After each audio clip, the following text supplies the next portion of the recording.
warahmatullahi wabarakatuh. Waalaikumsalam. Selamat siang, salam sejahtera kita semua. Om Swastiastu, Namo Buddhaya, salam kebajikan.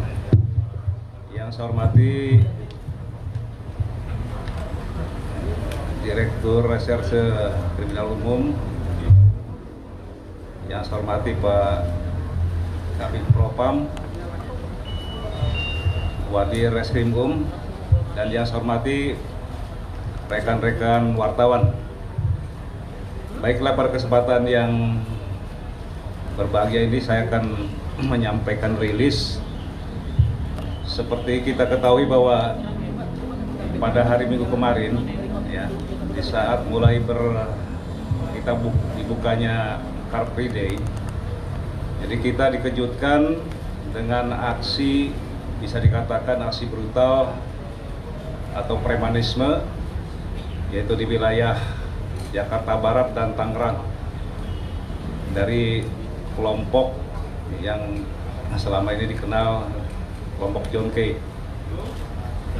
Baik, saya akan merilis hasil pengungkapan kasus tindak pidana dengan sengaja dan dengan rencana lebih dahulu merampas nyawa orang lain dan atau dengan terang-terangan dan dengan sengaja bersama-sama menggunakan kekerasan terhadap orang atau barang dan atau turut campur dalam perkumpulan yang bermaksud melakukan kejahatan atau dalam perserikatan lain yang dilarang oleh undang-undang.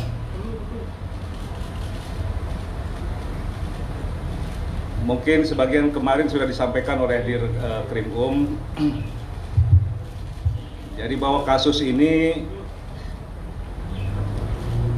terjadi pada hari Minggu tanggal 21 Juni 2020 sekitar pukul 11.30, yaitu terjadi penganiayaan yang diduga dilakukan oleh kelompok John K berjumlah 5-7 orang terhadap kelompok Nus K yang terjadi di wilayah Kesambi, Cengkareng, Jakarta Barat, yang menyebabkan 1 orang meninggal dunia, yaitu atas nama ER,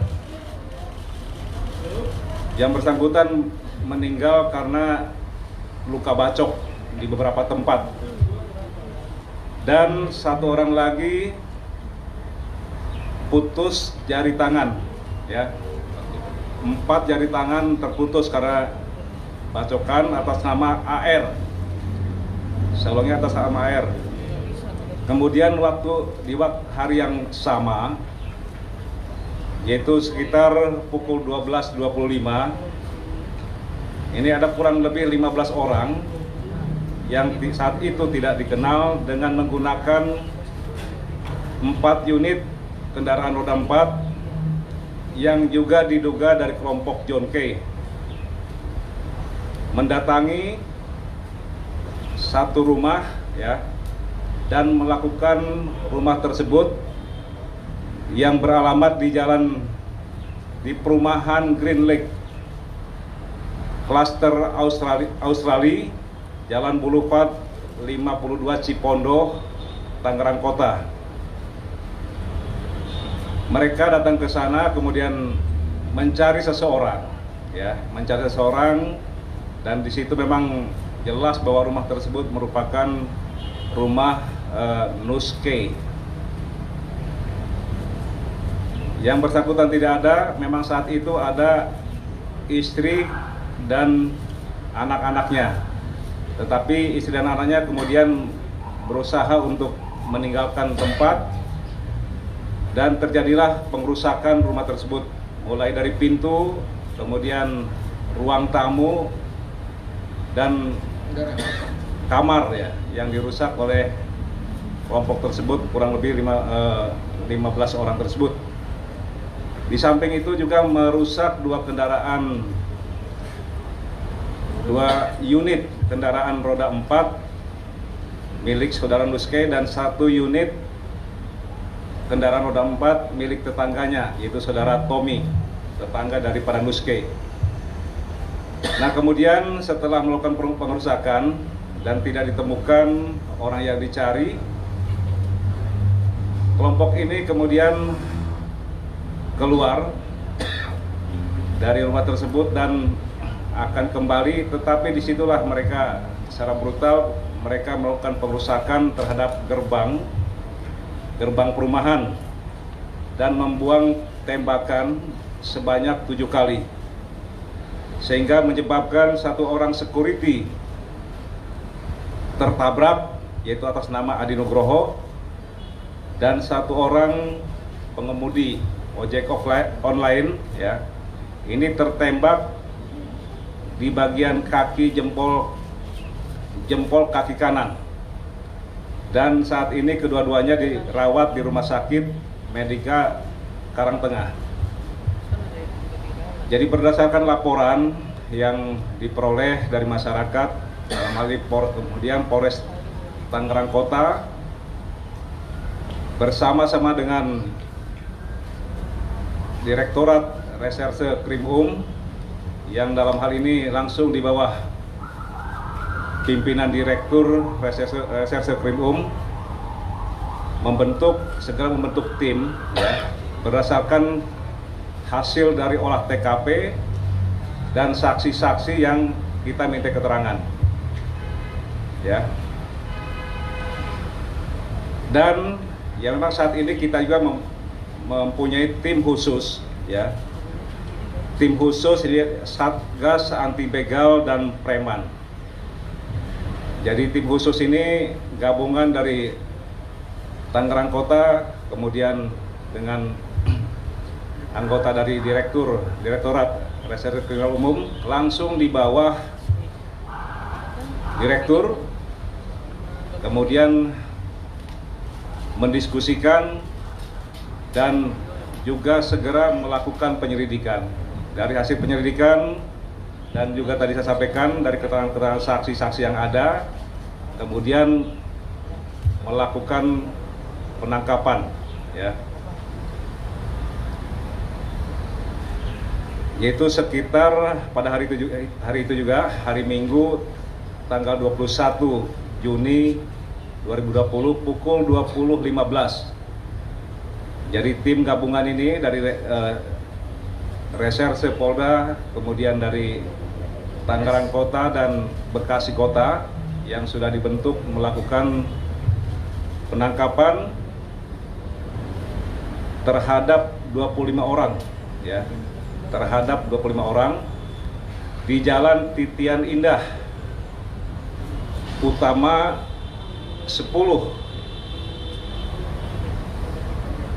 Kota Bekasi. Saya ulangi, di Jalan Titian Indah Utama 10 Kota Bekasi, di mana bahwa penggerbekan ataupun penangkapan dilakukan, bisa dikatakan rumah itu merupakan markas dari kelompoknya John K. Ya. Kemudian juga dilakukan pengembangan, akhirnya ditangkap 5 orang pelaku ya. Jadi saya ulangi, tadi 25, kemudian hasil pengembangan 5, jadi ada sekitar 30 orang yang diduga pelaku yang melakukan penganiayaan, kemudian pembunuhan, pengerusakan, dan undang-undang darurat, yaitu Undang-Undang Nomor 12 Tahun 51. Kemudian motif ini adalah sesama, sebenarnya masih bisa dikatakan mereka ini masih keluarga antara John K dengan Nus K. Ini dilandasi ataupun berdasarkan permasalahan pribadi ya, permasalahan pribadi antara saudara John K dengan Nus K ya, terkait adanya ketidakpuasan dalam hal ini pembagian uang hasil penjualan tanah ya. Jadi ini masalah pribadi sebenarnya awalnya itu. Tetapi karena dilandasi dengan tidak adanya penyelesaian, kemudian mereka saling mengancam melalui HP. Ini setelah kita lakukan pemeriksaan terhadap para pelaku ini. Di sini memang tadi kami sampaikan ada pasal permufakatan jahat, ya. Pasal permufakatan jahat ini memang berawal didapatkan dari hasil ini, ya, kita melakukan ataupun membuka HP-nya dari para pelaku ini, di mana didapatkan ada perintah dari saudara John K kepada anggotanya. Indikator daripada permufakatan jahat adalah adanya perencanaan, ya, perencanaan pembunuhan terhadap saudara NK dan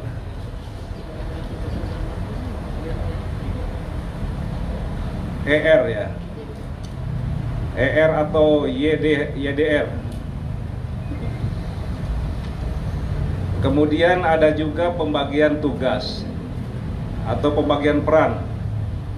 Jadi mereka ini sudah merencanakan dengan sasaran tadi NK, kemudian juga sasaran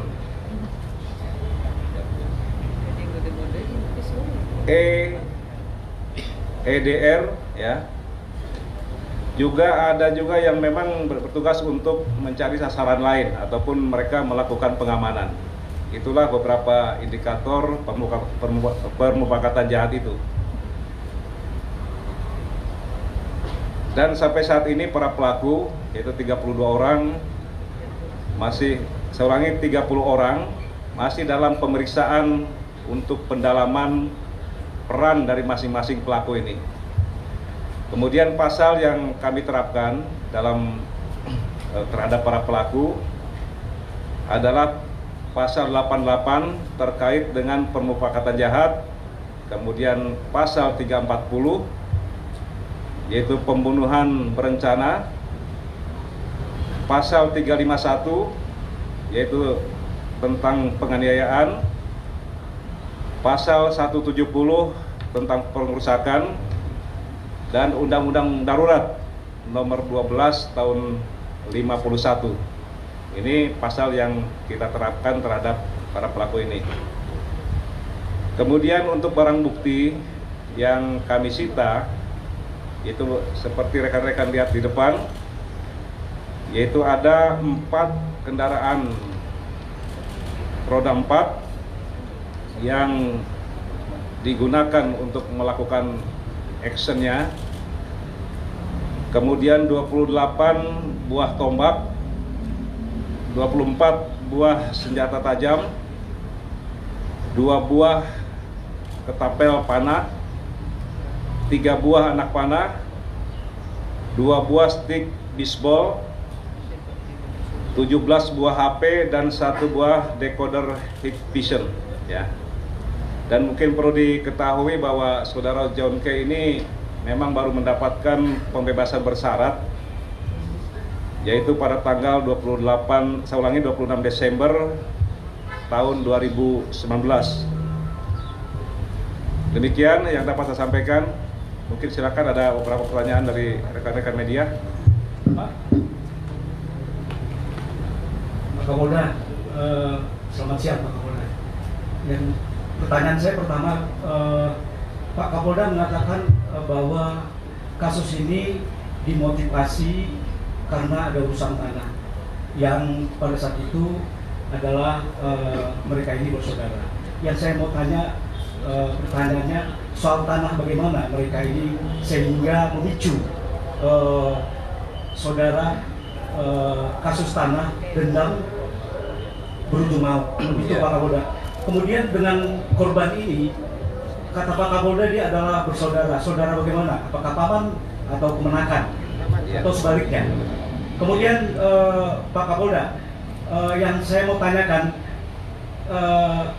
ini barang bukti ini sekian banyak sebelumnya memang mereka ini sudah merencanakan kok masalah keluarga ada sebanyak ini, atau memang mereka ini adalah itu memang sudah terencana untuk melakukan aksi-aksi lain. Itu Pak Kapolda. Dan kemudian Pak Kapolda, saya mau tanya ini, apakah dalam keadaan sadar atau bagaimana ini John K ini menghabisi saudaranya, atau mungkin ada sudah diperiksa belum urinnya? Itu aja Pak Kapolda, terima kasih. Iya, oke, terima kasih. Yang pertama tadi saya sampaikan bahwa ini terkait motifnya terkait masalah internal ya antara Nus K dengan John K.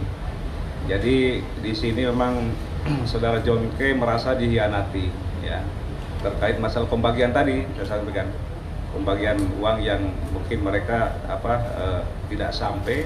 Ini semuanya masih pendalaman ya, tapi intinya di sana. Nah kemudian yang kedua bahwa ya memang dari hasil keterangan bahwa mereka ini kan juga marga K ya, mereka ada faktanya memang masih saudara antara John K dengan Nus K itu. Saya rasa terlalu mendetail lah kalau kita sampaikan bahwa mereka masih bersaudara. Kemudian untuk ini masih kita dalami ya masalah senjata-senjata ataupun sajam-sajam, ada tombak segala gitu. Ini masih kita dalami. Ya, cukup ya. Pak Kapolda izin, Pak.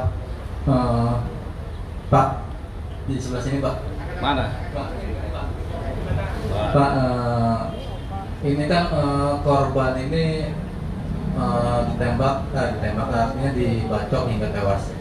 Nah, apa peran dari korban ini Pak sehingga para pelaku ini mengincar para korban ini sehingga dikejar-kejar kan dari Tangerang sampai ke Cengkareng? Terima kasih Pak. Ya, jadi begini. Jadi John K adalah dia mempunyai anak buah. Nus K juga mempunyai anak buah gitu ya. Jadi ini dianggap bahwa yang meninggal ini merupakan kelompoknya Nus K. Ya, jadi itu. Jadi mereka ini kemudian menganggap bahwa ini adalah kelompok, maka kita sampaikan kelompoknya Nus K. Termasuk yang meninggal itu. Ya. Yang saya dapat info di kelompoknya Bang Nus K ini ada anak buah dari Bang Hercules. Apakah ada keturunan dan juga Bang Hercules? Terima kasih Pak. Saat ini belum ada ya. Saat ini belum ada. Tetapi terima kasih informasinya, akan kita dalami itu ya. Karena kami berharap ke depan ini premanisme tidak ada lagi di wilayah hukum Polda Metro Jaya ini. Gitu. Jadi proses ini pun akan terus kita lakukan. Ya, oke, Mas. Oke. Cukup ya? Bibi.